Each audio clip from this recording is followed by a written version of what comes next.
the day your baby came into this world. Niambie tu unakumbuka nini? Na kutoka hapo kila kitu ikabadilika sasa.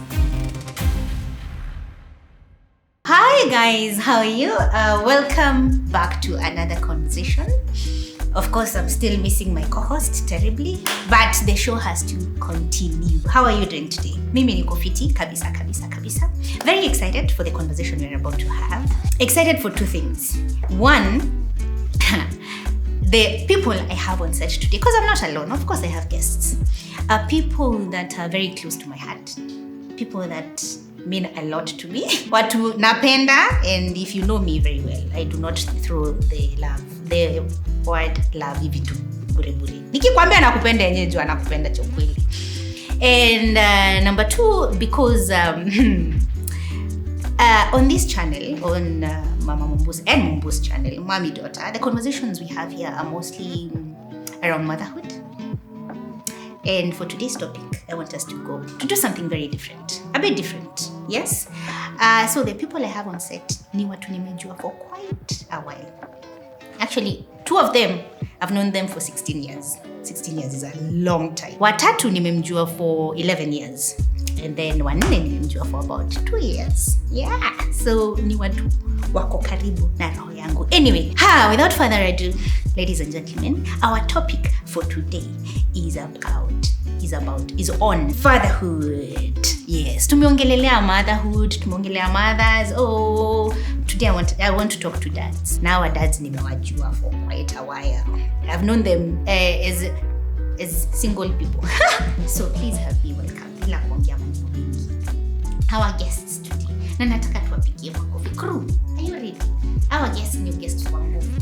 So 1, 2, 3.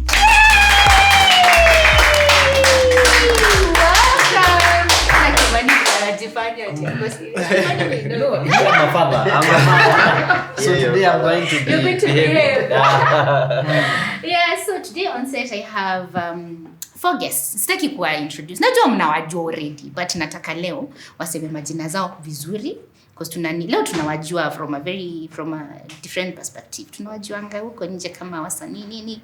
Hapa leo as Kimani put it, their dads. So Kimani, go first. Introduce yourself. Thank you so much. My name is Timothy Kimani. Behave.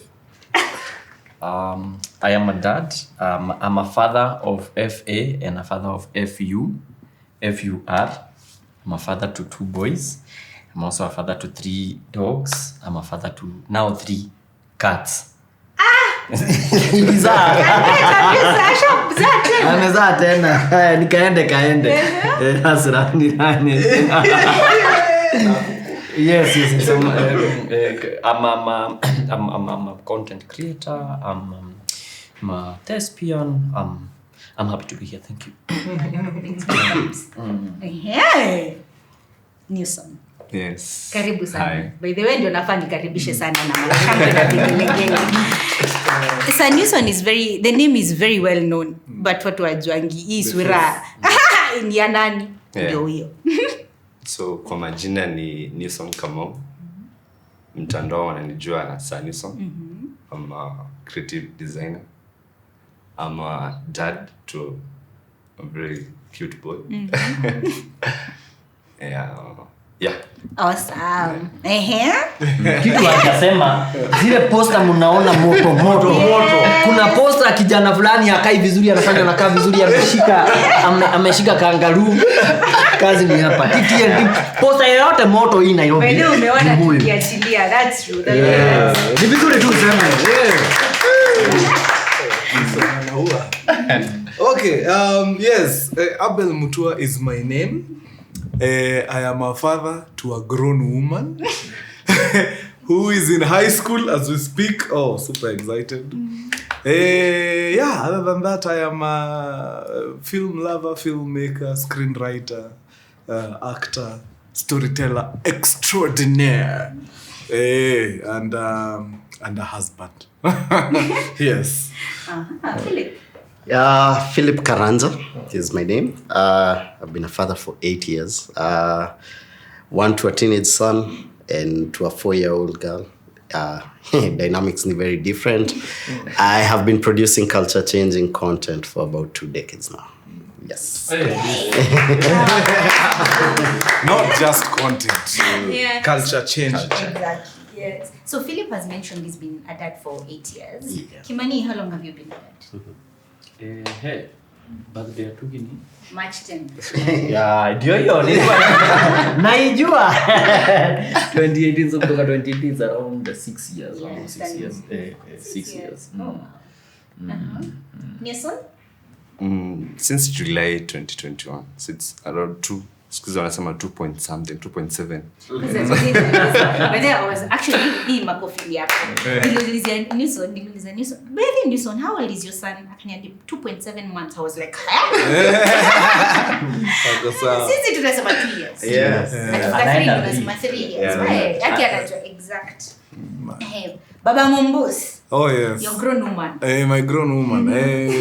Kabla niende hapo acha nikumbushe tu watu wakati Tugi alikuwa anazaliwa Ngongo sakingangana kwa leba nilikuwa nakimbiza huko tukanivu akaone Diamond. Huyu mzee.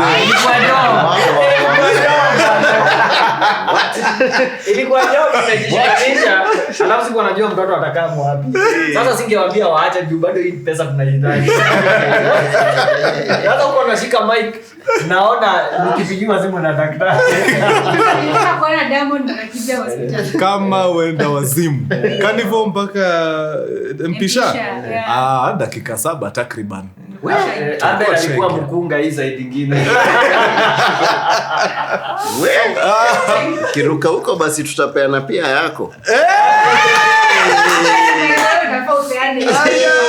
Hebu sema yeye usiniambie alikuwa kwa Kigongo Maimani. Zamani tuliona ta collapse usi tukadecide wacha twende tutafute drinks, kahawa or something. Walai. Na mimi naenda kutafuta unga. Lakini sasa hiyo siku tu ni story on its own. Unajua hiyo story? Nishapiga kweli sidhani. Nishapiga story ya. Actually, it's not the question. Tutafika hapo. Anyway, mimi dad for 14 years. Imagine January 5 nilimark 14 years. is a father. But it's an advantage sababu hata nikienda kumtembelea pale shuleni naona wasichana wenzake wanasema oh my god your brother is so cute. Yeah, it gives me joy. 14 years ndio maana unavaa hizo shati. Huyu amesema tunakaa mwalimu wa geography na hii kitu. On Saturdays hapo anataka in. Actually, now my third question was actually now leading to that conversation. Nikimania ameanza kusema huyu mwenye ameanza kupatia spoiler. Nilikuwa nataka uniambie like tell us in brief because I know the stories can be long. Hapa ni storyteller too. In brief, the day your baby came into this world. Niambie tu nakumbuka nini? Kimani Mimi manzi nilikuwa Abel anajua tu umepiga na hivi tena Abel. So mimi kwa akili yangu mimi nataka kuingia town. Nimeanza kuulizia SBT Japan. Mercedes fulani ilikuwa coupe 2 door. Ilikuwa I think E class ama S class. Ilikuwa S class. Nikamtumia juu anajua mambo ya Mercedes. Yeye ni champion wa Mercedes. Sasa inashindwa nini ili happen. Now manzi na nimeuliza kitita kiko. Nataka kutuma ndio mtoto akianza kunini nampeleka nayo clinic. Mimi ile siku nilimuona hivi. Sijaiona mtoto mdogo hiyo design. Nilimuona hivi juu mama yake alikuwa theater sana nikaletewa dokia kama amechangamka. Here is your son. Mimi nilichanganyikiwa. Juu ndo yeye ananiangaliana form. So ananiangalia alafu sasa nikaa after hapa. Unajua siwezi muacha. Sasa after hapo ni mimi na yeye ni kama simu yako. After hapo everything changed. Ile SBT Japan nikablock hizo emails. Like everything changed. So the only thing I remember ni the whole night sikulala. Ndio niacha mamake was the whole night nilianza sasa maisha imebadilika. Ushaiona mume mbadilishiwa maisha ni kama mkihama mahali pengine sasa hautakuwa ukicheza na watu ulikuwa unacheza. My whole life changed.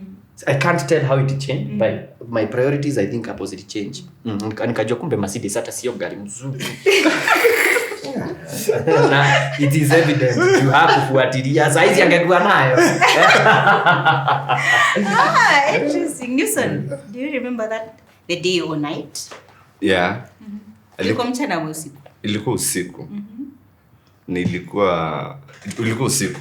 So nile nakoliwa, ilikuwa saa 9 actually. Nakoliwa naambiwa mtu yeye amekaa. So it was during the COVID time. So the place I went to ilikuwa the times of kuwa, you know. Yeah. So ni kwa monina amkia hapo 7 napata like the mama kwa bed alafu mtu hapo kando. So angalia mtu yuko like okay. Huyu wako this unaweza kukuli feel nini? How was that feeling? What exactly was it that you felt at that moment? Kwanza vile ulimuona for the first time. You're feeling busy. I think I don't have the words, but nile surge of responsibility. Now this your life is about to change. You have now someone who will be with you the rest of your life. Someone who will be attached to you. Niliko ile like the Njugush anasema like your priorities, responsibilities, like unapata life when you ukiamka when ulikuwa fikiria by that time uko like okay Imebadilika. everything. Kila kitu imebadilika. Everything. Oh wow. Yeah. Baba Mumbus. 14 years ago. Ni hekaya. It's a whole story. Ni somebody who call.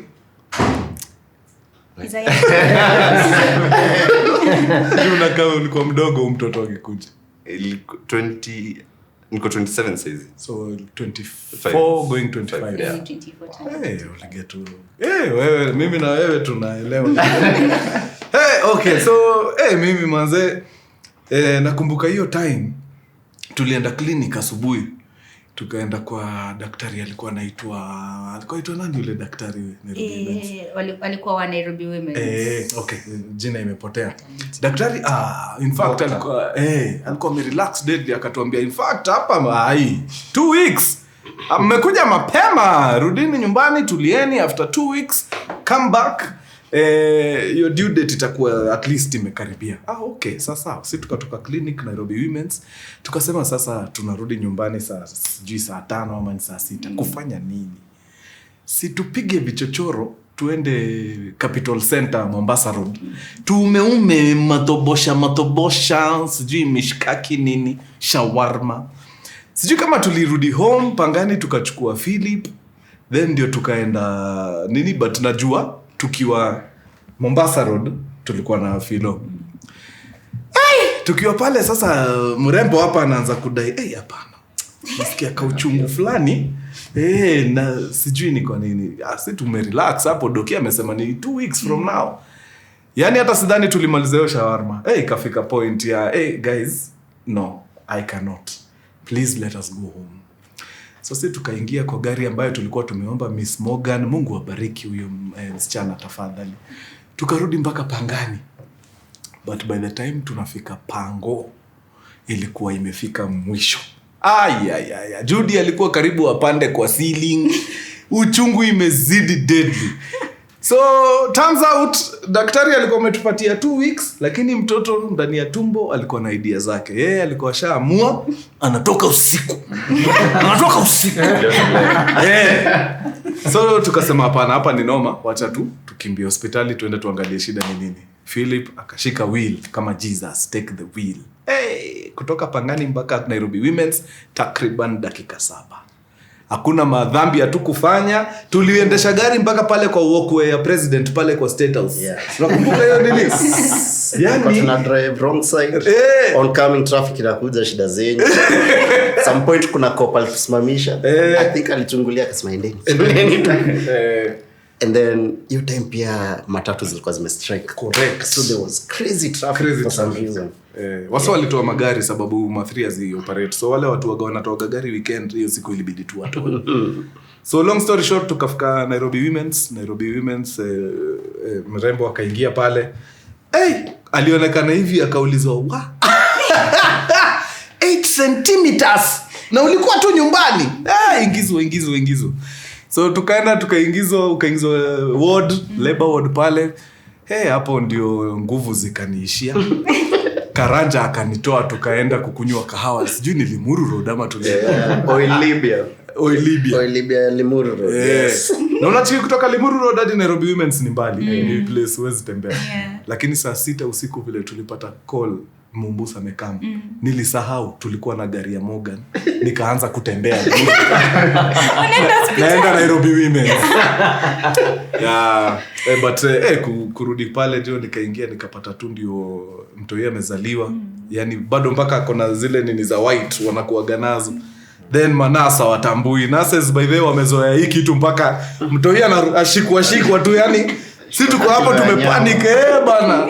Anawekwa kwa scale kama nyama anapimwa hapo teketeke then vile walimaliza wakamrapo kanipatia. Shika mtoto. Oh man, ilikuwa feeling poa sana kumwangalia for the first time. Nikaona anafanana na Maadhe na tulikuwa tumepoteza Maadhe some 3 months before. It was a very good feeling. Na kutoka hapo kila kitu ikabadilika sasa. Sababu huyu ni dependent for life. Mpaka nitoke kwa hii dunia. Lazima tu ataniangalianga. Yeah, but it's beautiful feeling. I love it. Interesting. Yeah.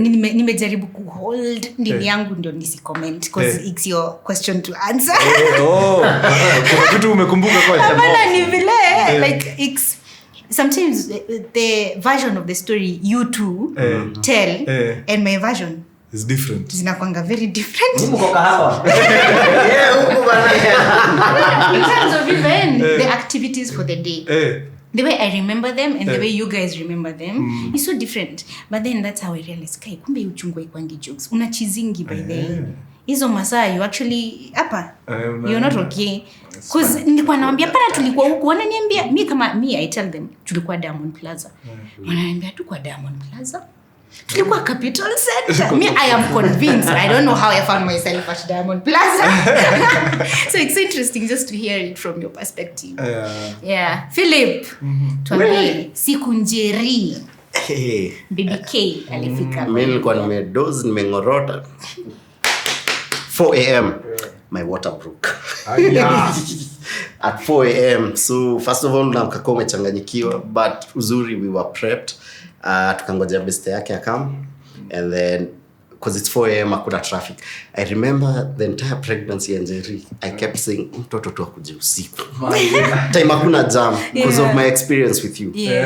Sikuwa nataka kuimagine ku drive tena in traffic and someone is in labor. So went to hospital Mpisha. Those guys were amazing. So for me I was there the entire night from labor to delivery. Like I was there in the delivery room. Yeah. nguvu. Wewe ulikuwa wapi pekane kahawa? Limuru road. The entire process and so kulikuwa na gyna na assistant wake and then we had a pediatrician na assistant wake. Nakumbuka tu mtu alitolewa hivi akapewa kwa pediatrician. I don't know for some reason I just cried. Vile nilimwona hivi first thing was me gangster kama mimi. Nilisikia tu machozi. Zoeteremka. Ilikuwa saa ngapi akikam? Around Ilikuwa saa 5. Yeah, 11 a.m. No. Yeah. Because I remember I got to the hospital just before Afike. Yes. Yeah. Tulikuwa na Judy. Actually, Judy was standing right there. Yeah. When she was. Tulikuwa hapo mpaka Njeri kitoka hivi tulikuwa hapo. I was there, me and Philip. Yes, but nilikuwa huko kwa kichwa. Kwa leo kwa kichwa. Nilisema hapana. By the way, nilijua for me hiyo kitu ilini affect after Steph kuzaliwa. Siweza mpaka leo sijawahi pata nguvu ya kurudi labor ward ama delivery room.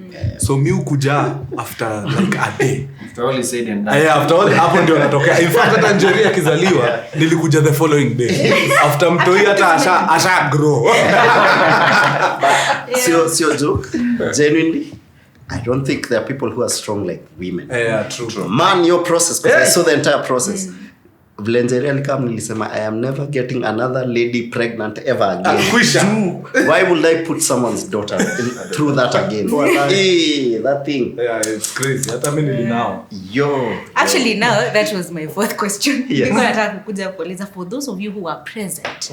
Like you were present during the active labor and now when the baby came. Maybe not in the for Philip yes alikuwa hapo. For Timo is a bit different. But during that those hours when she was in active labor ulikuwa una feel nini ukimwangalia? Kimania was there with you as well. You are the resident co-husband. So I think for me it's juu sisi yetu vile ilikam, sisi ilikuwa tunaongojea akuwe ready, centimeters iongezeke, tunaenda msupa amesema hii haitapush. Tumeenda mpaka imefika then kuna juice fulani alikuwa akikunywa mtoi anacheza sana. So akikunywa mtoi achezi, tukasema acha tuende tucheki doki tao tujue ni aje. Doki kucheki akasema tuende tupigwe scan. Heartbeat ilikuwa imeteremka. So doki akasema ni aje, na sisi tu kama Phill tulikuwa ready, bag ilikuwa iko packed kwa gari. Mimi hata nilikuwa nafanya tizi.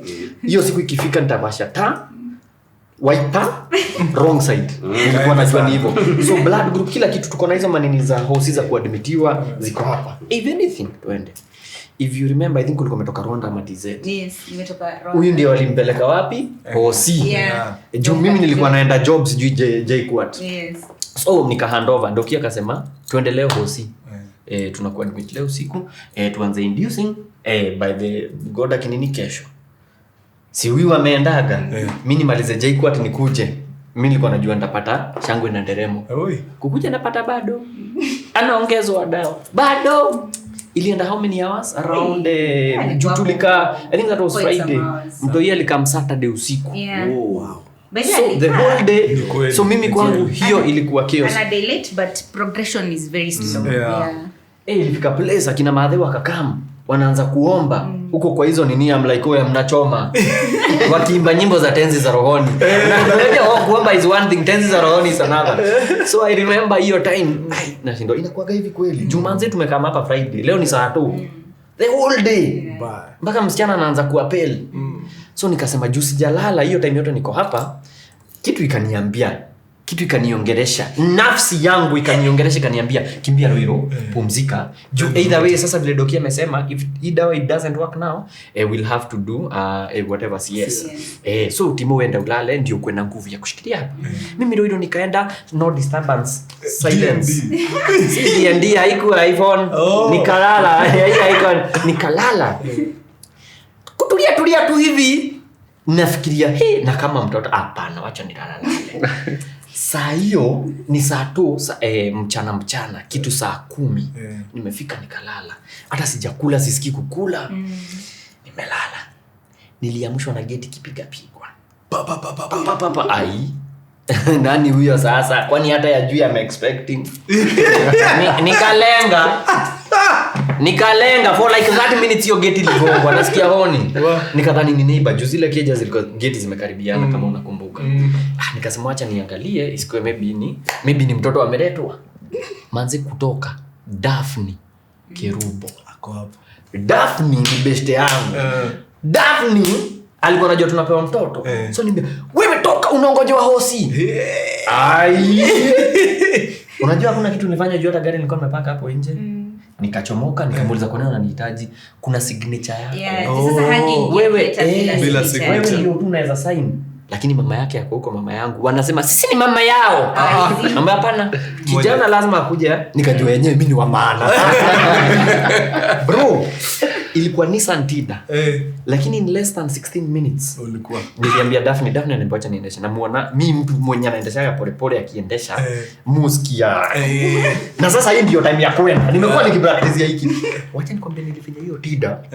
Tazi ilikuwa hivyo cha. Daphne alienda amejishikilia kwa hivi. Nilifika hapo mpisha less than 16 minutes nikasimamisha gari. Daphne akaniambia enda nitapaka. So tukaenda tukashughulika nikasign. Daktari aliniangalia hivi karibu anipige kofi. Where were you? Ulikuwa wapi? Nilikuwa kulala. But imagine Timo is not at fault. Sisi ndio tuliinsist. Because ameshinda hapo. Sasa tunamwambia Kimani go rest. Because at night wewe ndio utakuwa kwa hii shift. Unajua kina mam mimi na mama Timo, mama Sele na mimi hatuwezi lala hapo kwa hospitali. So the only person who's allowed and who can actually sleep in the room with Sele at night when the baby comes ni Kimani. So tuliinsist hapo anataka kwenda home. By the alikuwa amekataa. Tukamwambia you need to go and rest. Juu sisi tuko in case of anything akaenda kazi masimu. But now to answer your question ni I think the pain the confusion, it's a lot of confusion. Madhe imekuja na uji hata alisahau imegandia hapo. Yani it's a lot of confusion. Babako anakupigia unamuuliza wewe ni nani, like that confusion and the pain and then after I think if we didn't go through that, I don't know, maybe I might be wrong, but if we did go through all that, I think there is a percentage of love that we have for these kids and their mothers that maybe haingekuwa 100. Because like for example, the way they are saying, if you nini ingepitiwa mimi siwezi taka kupitisha mtu hapo. But now because they went through that, there is a place nimeweka huyu mtu for that, and that's why unasikiaga mtoto wako manzi atakaa ni mwizi utamtetea. Yeah. Oh, nice. So for Newson alikuja after amekam. Yeah. Sasa kulikuwa na hiyo it was on a Sunday actually. The contractors zilianza hapo saa 5. But alipata mtoi like usiku Monday morning hapo around saa 9. Yeah. So the whole Sunday was with her. So ni ile unaona mtu anapitia uchungu, huwezi mpepe nkila. Uko tu namwangalia tu kwa like utakuwa sawa. Kama mtu utakuwa sawa, nasikia mtu amescream uko. Kwa like kwa utakuwa tu sawa, utakuwa tu sawa. I think that your pain alafu ni ile ati unaangalia like una Google unaangalia ati this process goes for how long. Ni saa 7 alafu naona like atakuwa na uchungu for 10 hours. Yeah. Normal. So I think in that space unapata like you even develop more attachment to them, to the kid and to the wife, because you go like, hey, this the level of kujitolea amejitolea, this uchungu and everything. It's something. Oh wow. It's something. Yeah. I know, man. Mimi nakumbuka hiyo siku kwa labor ward, Lydia Ayoma, Lisa Tahidi Hai, Elizabeth Mulinge, Becky Tahidi Hai, Sarah Hassan walikuwa kwa labor ward na wewe. Na nilikuwa hapo kando side ya kichwa hapa, na sijui kama unakumbuka, but Nairobi Humans wanakoga bed yao hiyo time ilikuwa iko na bar ya chuma. So ulikuwa unaishikilia hapa hivi. Then hizo contractions zikikam unafinya hiyo nini. Sijui ni shetani mgani akaniambia ati mshikilie mkono angalau as a sign of support. I made the same mistake. Sasa nikaelewa kwa nini hiyo chuma iko hapo. Yaani nakwambia nilitoka hapo nikisikia yes, huyo ni mtoto anakuja. But to be really honest, hiyo side tu yote I think iliniska. Juu kuna kitu moja, this is a personality that I have. Hakuna kitu waga inanimaliza kama the feeling of helplessness. To be helpless hiyo nimaliza. Na unaumia na siwezi kusaidia, like I cannot take half of what you're going through ni kusaidia, ama nichukue hiyo chungu nishikilie dakika 2 alafu nikurudishie. Hiyo kitu mazemi iliko nanimaliza, na it is at that particular point that I consciously made a decision to never ever get us back in there again. Na waswali walikuwa wananiambia ina mambo inakuaga hivyo, after mwaka moja miaka 2 mtarudi tu. Wadau, it's been 14, I'm still waiting. but never say die. Si uongo, nimesikia watu wameachana na 16 years. Yeah. Una nameless watu.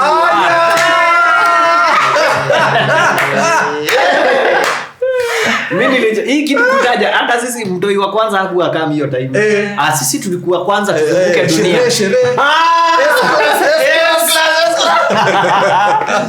Tuki akasema hold my milk.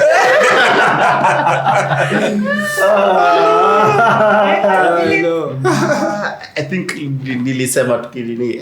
For me, after going through that experience and just being there from labor to delivery, I'm like, nope, I am not putting any human being through this again, because it's literally life and death. Something else I appreciated, and I think subconsciously maybe one day I'll do something about it. I hope I got to understand why nitango mortality rate ama child infant mortality. Infant mortality rate ya Kenya iko so high in Africa, because we could afford it. Mama Nzeri had 2 people taking care of her. Literally by the, and I remember this so vividly. Ogaina alichukua mtoi akasema time of birth alifanya hivi umtoi. Like his entire focus and his assistant was on the mom. And then the pediatrician took the baby, and then so now the pediatrician and the nurse again. So we had 4 people taking care of both the mom and the baby. And I finally understood why we lose so many kids out there. A lot of mothers hawezi afford that type of care. So manze ule midwife anakuzalisha bado ndo anatekea umtoi. One of you has to suffer. So that's something subconsciously I was like, I don't know when or how, but I'd want to do something for that one day. Oh wow. Interesting. This is such good and I'm so glad. And but I think that pain, the pain, it's unfortunate the way nini na kuna wasa walimesa huko mbele ndio walitupatia hii shida yote. But I think the pain, if we didn't have that pain, we wouldn't be having a lot of beautiful things. It's unfortunate, lazima ikue na lazima mtu fulani abe. They gave the strongest. Wakapatia juu mimi kama mimi ningepewa hiyo nione abeli amebidi yangu nikikute but I think that pain and enduring that pain in a bring forth something really beautiful. And mimi I'd say I'd be of a little bit opinion, mimi vile ile chama ingine wamesema hiyo uchaguzi haifanyiki tena. But ingekuwa hivyo because yes ina happen, but what comes out of it is beautiful. Inakupanguza hiyo machozi yote. Hata huyo mtu ukimuuliza ana realizing ni ngori saa zile kai pizza sijakam ndio anaanza kufikiria. But before that akiangalia kakatoi yako like wow. Yani and that's why unasikiaga uchungu. Another thing, I think that's why watoto wengi wanakuaga wameshikana na maadhi. Hata I think si juu ya maziwa.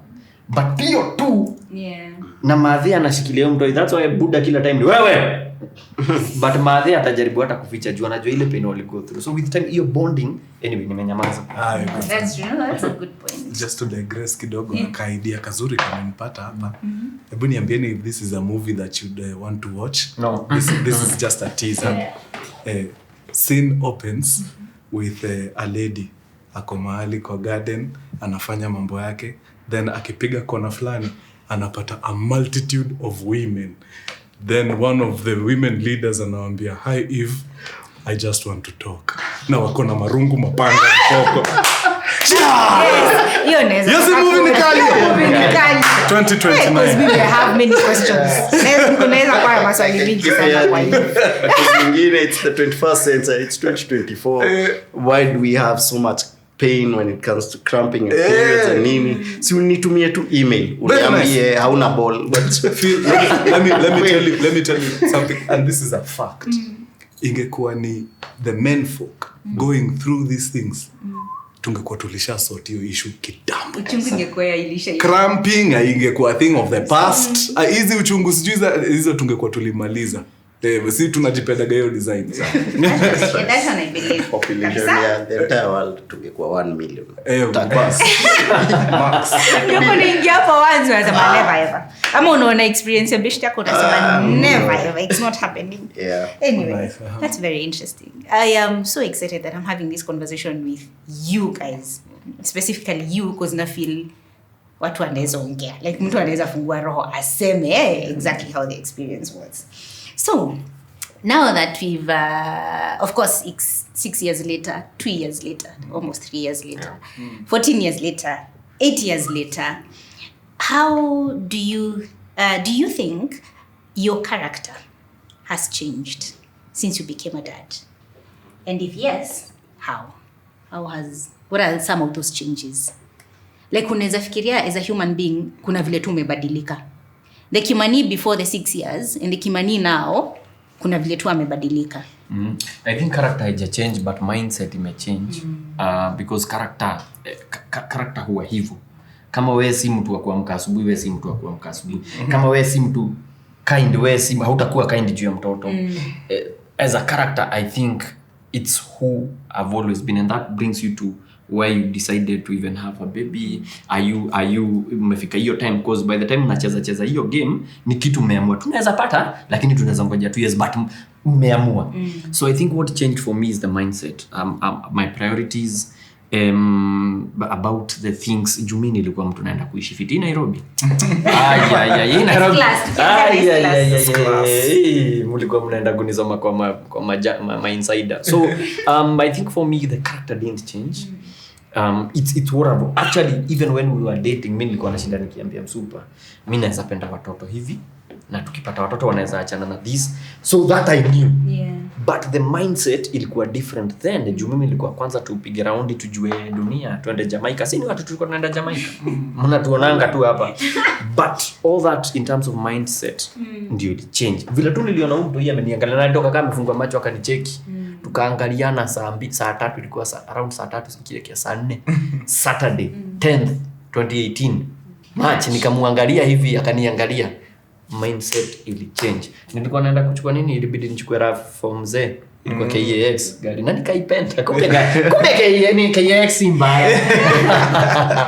Ilikuwa inaitwa Kenothia kilikuwa kinaitwa Kenothia. And I think for me character didn't change, but in terms of mindset na priorities. Juu sasa hiyo si ndio ina change priorities. Juu character sana I change priorities as according to me as mindset would change.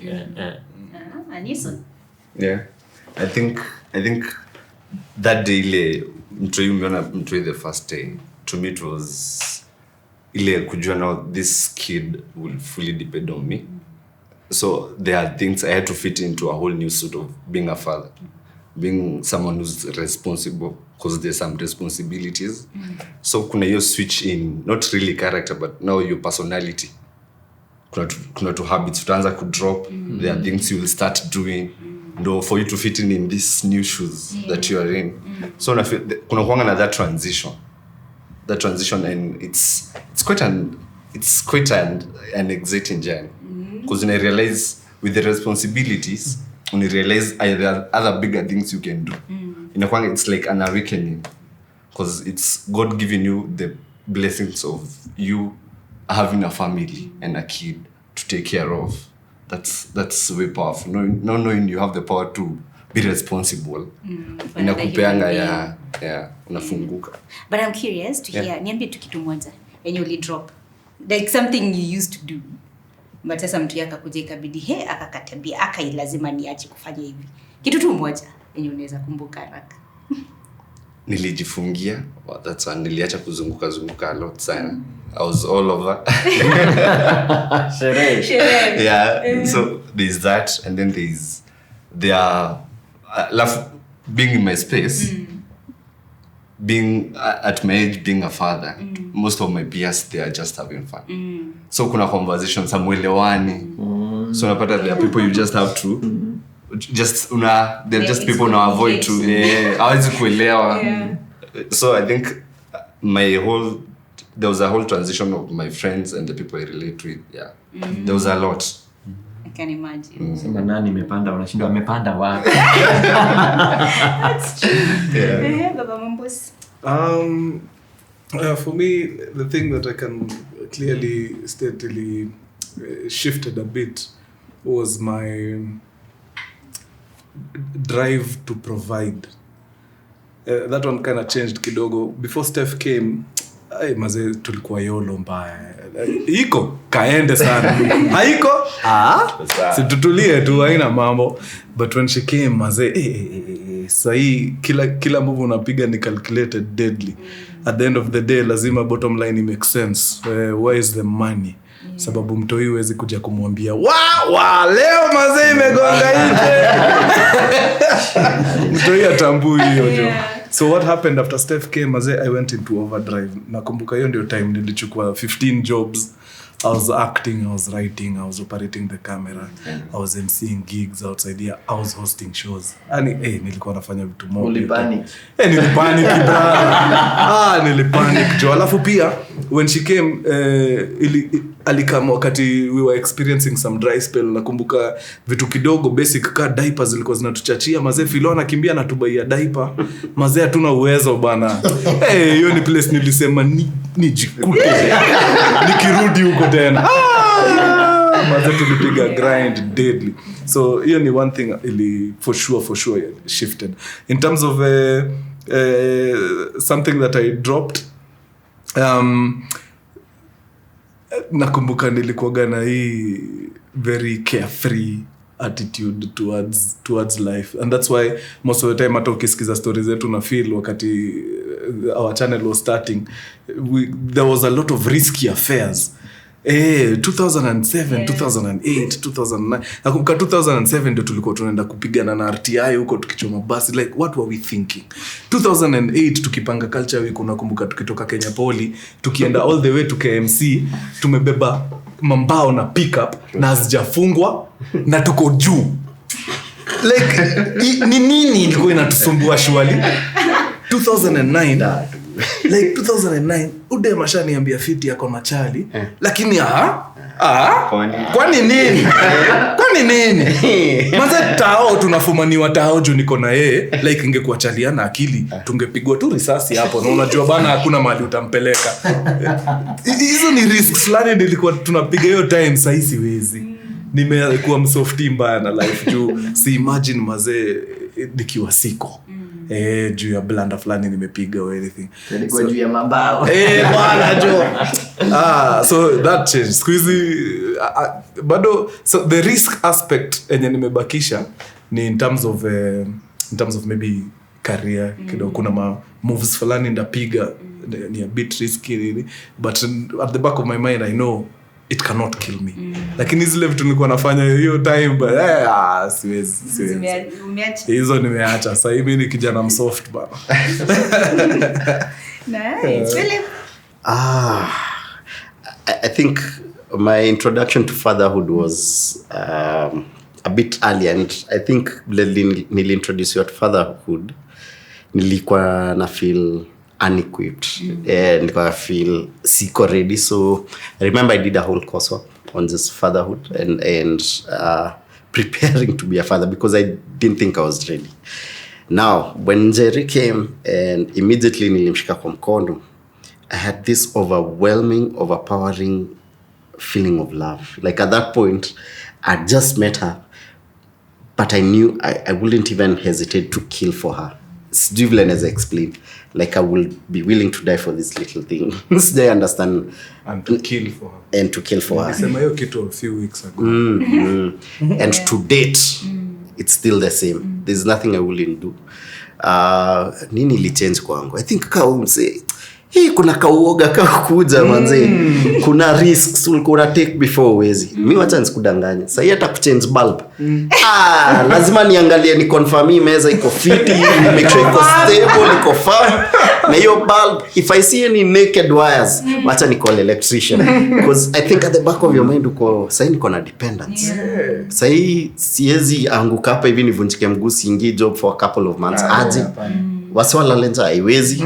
So yeah, I think just like Abel, kuna kauoga tu, kuna risks, wezi. I think that is the one thing that has changed. Nice. So now Kimani, you've been a dad for 6 years. Kimani, you've been a dad for 6 years. What would you say? How would you describe that journey? Your journey so far as a dad. Would you, and these are the words I'm looking at, would you say imekuwa easy? Like imekuwa ikitu imekuwa tu sawa? I think it's easy. I think it's easy. For me, I think it's easy because for me it's 6 years and almost 2 years because they are two different. I'm a father first to Tugi, then secondly to Tori, and those are two different there are two different experiences. Si ati Julie nini huyu pia huyu ni copy paste. They are very different kids. Huyu anakuwa na temperaments different. Now there is also the collective dadness where unafaa treat huyu kama mtoto. I was talking to the doc the other day and he told me nafaa treat Tugi kama mtoto more than mtoto, because Tugi ni yeye akona feelings. Tugi ni yeye anasikia vibaya. That's why unaona as a firstborn ukishika huyu sana analalamika. Daddy even me nirushe hivyo. So it's easy. The reason why I'm saying it's hard and easy, the reason why I'm saying it's easy, it's first of all it's hard because hakuna mwa Kenya, hakuna like siwezi tumia manuscript hata ya Abel ama ya Phill, siwezi tumia hata ya Sani, siwezi tumia ati wewe ulifanya aje kwangu haita work. So first of all it's very hard, you don't know what you're doing. It's typically na nimekamkurealize kumbe hata mabuda zetu na maadhe walikuwa trial and error. Hakuna kitu walikuwa wanajua. Guess what? Na tulitana tuko sawa. That's now the point where it gets easy.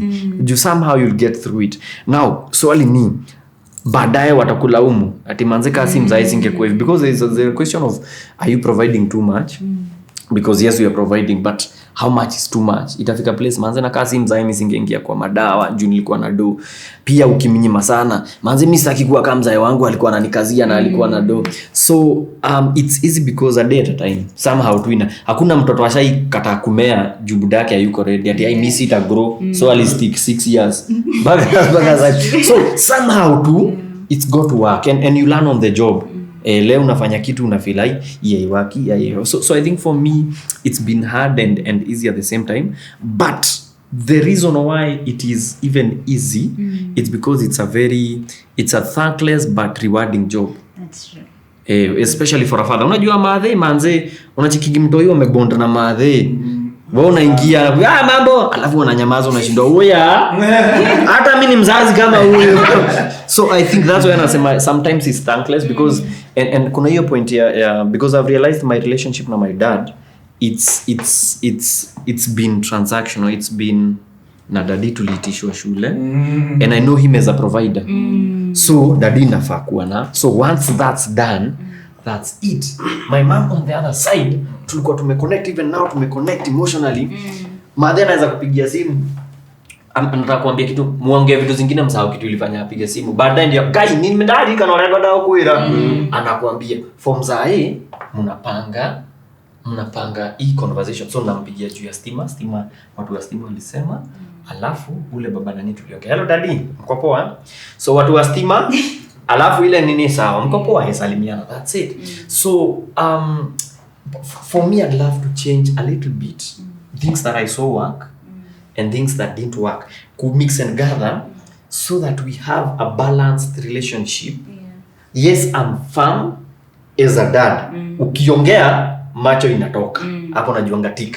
Ukiongea unaona macho inatoka na machozi inatoka, but at the same time I want to be ule mtu if he'd see anything he'll run to me and by the dad hapa identify na sijui kama unanielewa.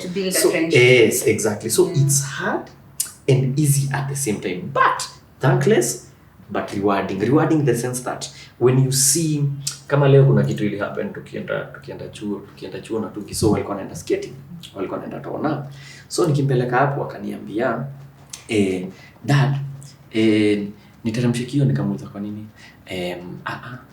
nikamwambia kuna upepo, tukapandisha tukaingia.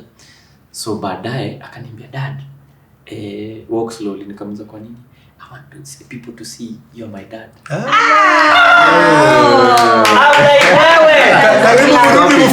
So nikamuuliza so was then kio there were people there I wanted them to what so it's rewarding.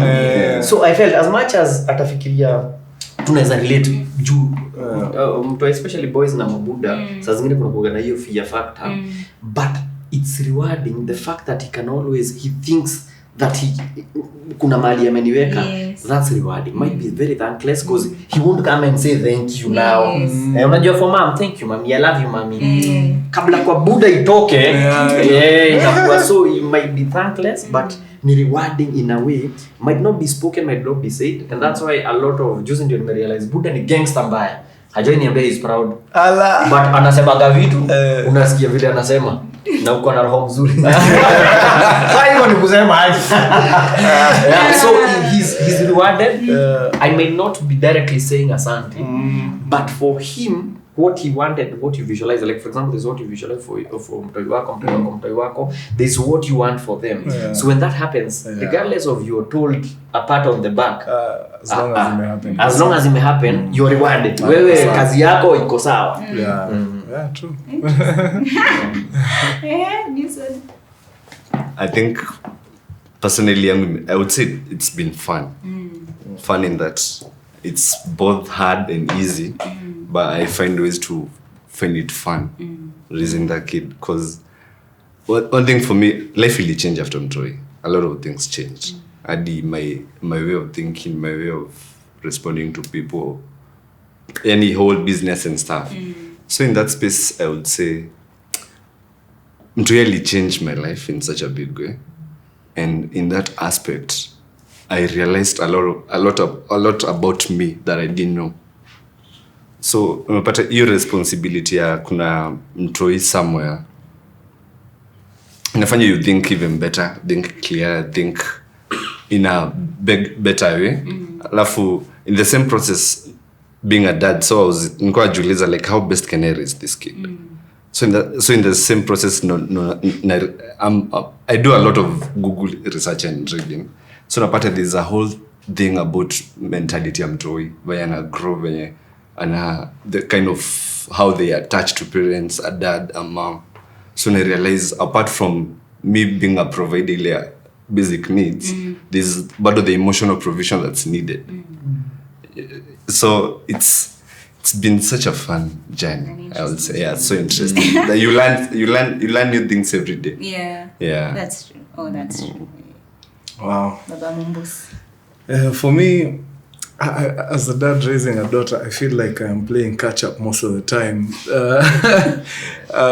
Also, I think because of the fact that I grew up with my brother before I was blessed to have sisters somewhere along the way.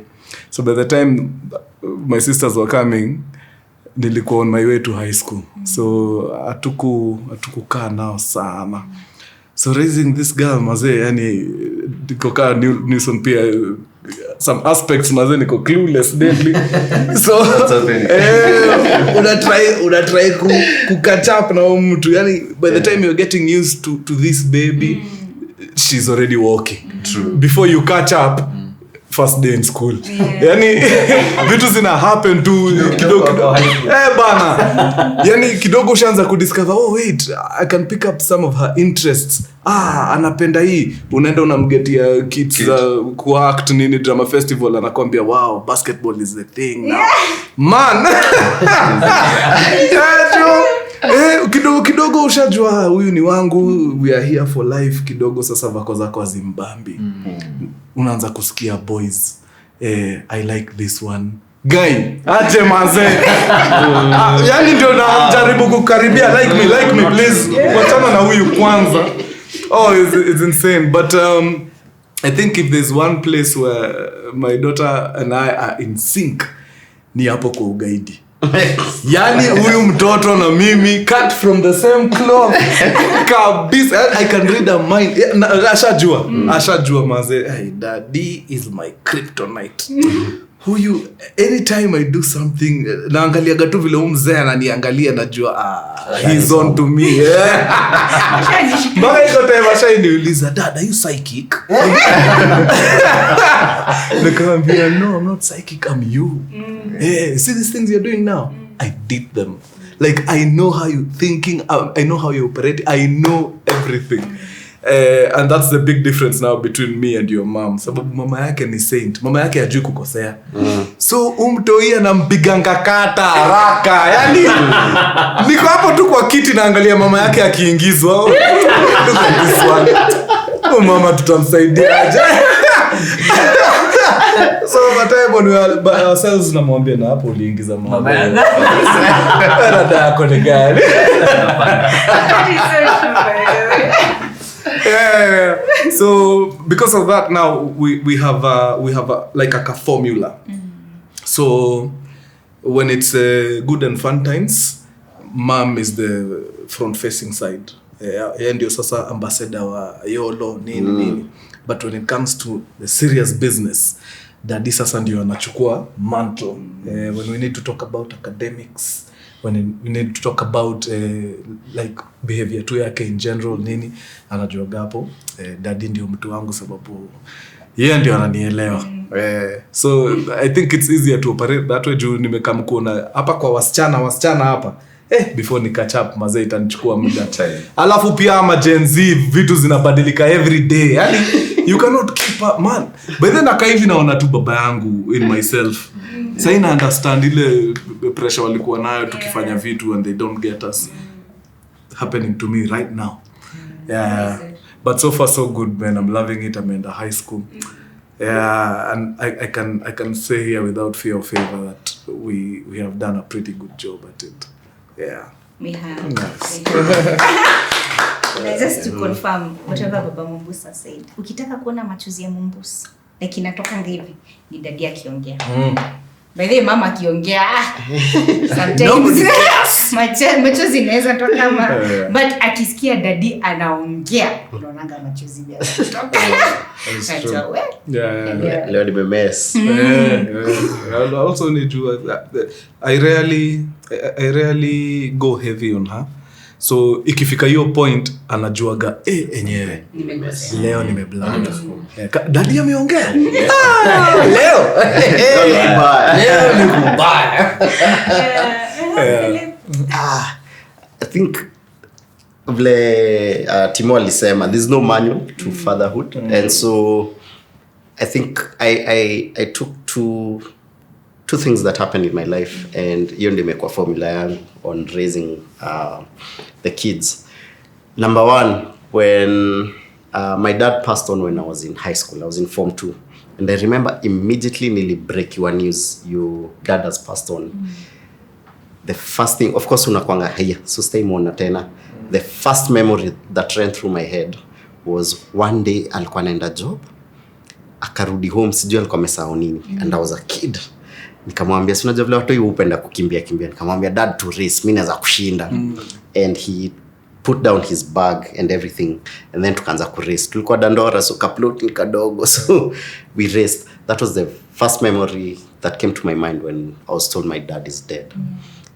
I didn't remember the bills he used to pay. I didn't remember school fees. And it was such a rare thing for me to play with my dad because of how our fathers were. Yeah, we never used to play with. So I only remember playing with my father that once. And so moving forward, when I became a dad, if there's one thing that will be constant in my life is play and fun with my kids. If that is what kids remember when you leave this earth, I want them to remember that every weekend they had fun with dad. So to date, on weekends, you'll find me with Njeri somewhere fun. Malls, animal fun, wherever, something that's memorable. So that's number one. Number two, we constantly do therapy. Check. As a family, with the kids, myself personally. And one of the most impactful things niliambiwa na therapist ni when it comes to kids, they are not taught, things are caught. Unaweza shinda ukipreachia mtu huyu usifanye hivi, but they always observe. And so I started living with that mantra. So anything I want my kids to be, I do it fast. Because they are watching and they catch up to it. And I have seen it working. For example, I'm big on fitness and going to the gym. Siku hizi nitaona tu Leon ameamka ameenda kuwaka. Akiwa holiday tunapatana naye gym. I have never told Leon to go work out. No, but juu amekuwa akiona consistently dad is always working out. So even for him. Na hata Njeri at 4 years kuna time mtaona amechukua yoga mat and dad, let's do exercise. So I'm like, okay. So the other thing maybe is financial literacy, and because it's something I'm constantly doing. To date, Leon anajua before niombe do ya kubai, because right now he's into cameras. Lazima akuja nifanye presentation. Like he comes with a whole pitch deck. Nilishamfunza, there's nothing like free money in this house. You want money, you've got to show me how you're going to make that. You have to work and show me the return on investment. So for me to teach my kids better, I realize I have to be better. The things I want them to learn, I have to do it fast. Then they'll catch from there. Oh, wow. Good job. Nice. Good job. As we wind up, because I feel like this conversation can go on for 10 hours. Also, it didn't have to be this deep, guys. So as we wind up, I want you to... Okay, so fast forward. You're 70 years old, right? You're 70. Looking back at your journey as a father, what are you most proud of? You're 70. Ukiwa 70 kimani, tugia kwa how old? 70 plus. 70 minus. Huh? Yes, Umeachana na Sahi yako. So yeah, go 6 and turn 6 March. 6 March. 6 years. Niachana na ka 27 years. Walai. Hapana. Sasa Yeah. ni kumaanisha niko 30. So turn 33. Mseaje Kama ni kubali kwa 30. Hajawahi 33 Kimani. Bro uko Kama 30. hape. Nimefika 30 kama hape. Lakini sasa naye ameenda 42. So kama niachana na 27 na maanisha hiyo time atakuwa 43. Yeah. So Kimani, you're 70, Tugi is 43. Atakuwa mzee. Looking mzee back at kutuliko. that journey, what are you most proud of? Fanya 60. I think what I'm proud of ni kumake Tugi ajitegemea. Yeah. Ni kumake Toria ajitegemea. It's true, it's true. Even when, cause unaweza kuwa 70 na huko. Even when I'm not there, I'm there. Me, I think independence for my kids, it's everything. Because I'd love to teach them hii inatengenezwa, hii inafanywa hivi. But as long as you're independent, you can be able to survive anywhere. Mimi nasema kama mzee, leo juu mzee wangu alinipatia tools. Leo hata kama ningekuwa naendesha ndege, ningekuwa naendesha videli sana. Ningekuwa daktari, ningekuwa na mlolongo wa watu. So and that comes from wewe ni life skills too, for some weird reason. So I think in 70 years niko mahali manzi napiga maziwa yangu, nimetulia pale chini ya mti in a ranch somewhere far away from this town of ni city of sin. Niko mbali. 70 years I'm proud that Tugi, Toria, and maybe there's a girl not si tunaongea juu ya watoto as a father. Nasema maybe kuna msichana ama kijana mwingine ameongezeka, hawako tu wawili. They are married. Wewe siko huko. Nataka kuniharibia boma. Angalia pale nje. Hapana, there's niko na watu that everyone ako mahali yuko with their families, with their own lives. Na kila mtu wako sawa because they are independent, not because of anything. Si ati juu wamesoma, si ati juu hawajasoma. You could give them the education. Kuna watoto wengi wamesomeshwa sana but they ended up evil. Yeah. But me, I'm so proud that how, because that's my legacy, nothing else. I think mimi na mama Tuki, my legacy ni watoi. Ukisimama hivi, and right now you look at your parents, they are very proud of you. Ukinunua kitu mpya, ako na simu mpya, wanatangazia kila mtu. Angalia anavaa viatu, muonyeshe. Why? It's because they are so proud.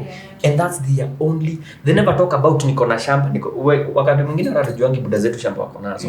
But you must know what their sons or daughters are doing. Unajua alikuwa ameenda, alikuwa ameenda nje na ni Tanzania.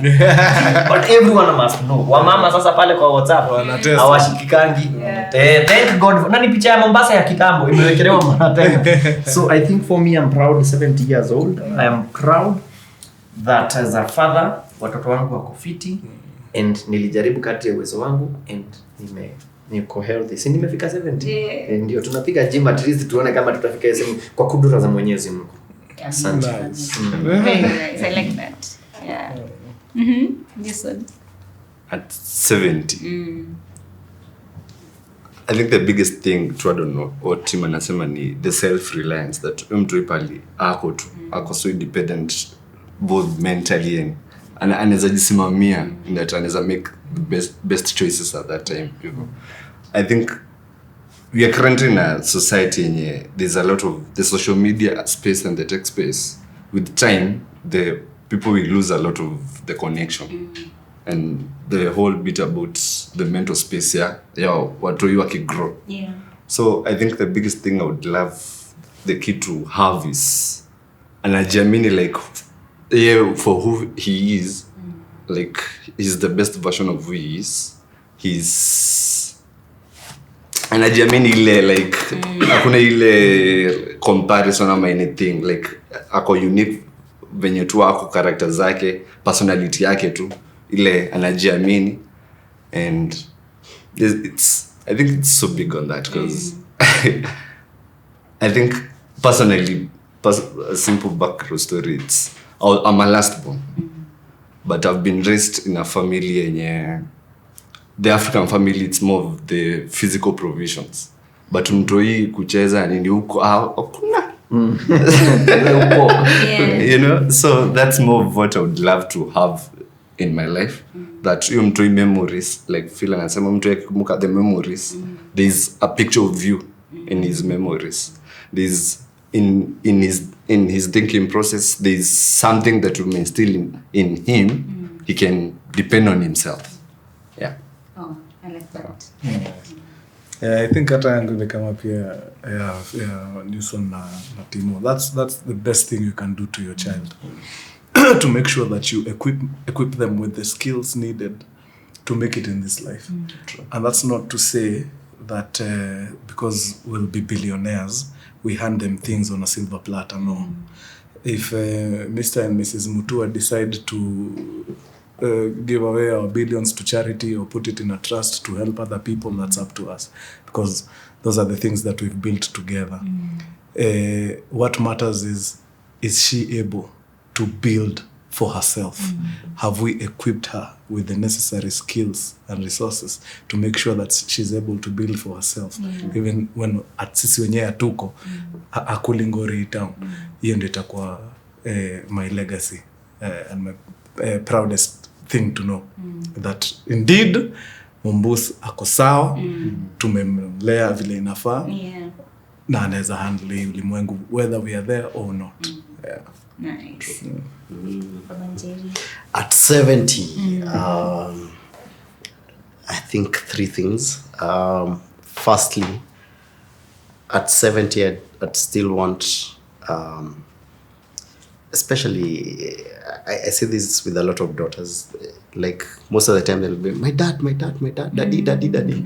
At 70, I still want that to be happening. Like, I still want to be a big part of her life, a hero. She could be in her 40s, but she's always talking about dad because of the relationship we have.